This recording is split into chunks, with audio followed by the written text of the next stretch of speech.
I am J.P. Lennon, and today we are talking about cremation. Some cultures have always favored cremation, while others do not want to burn the body. Then there are the cultures where they are free to decide whether they want it to be cremated or buried.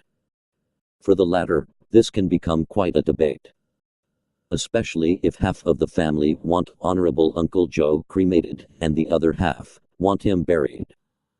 I cannot resolve this debate for you, but I can try to give you some information to make it easier.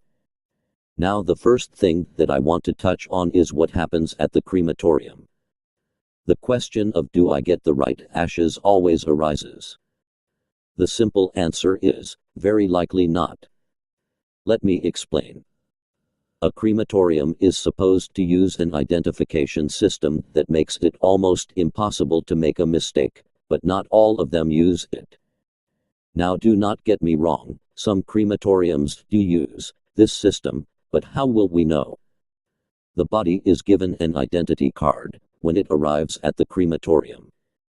This card should now stay with the body until the ashes leave the crematorium. But according to my source, the cards are neatly stacked in a pile. As a new batch of ashes comes by, it just receives the top card. The cremation itself is not too dignified. Many times the body is removed from the coffin and placed in a box.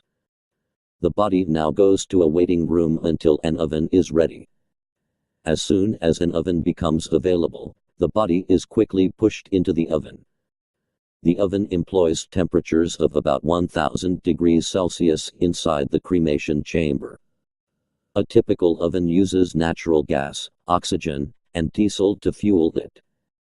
After about 4 hours, brittle bones remain.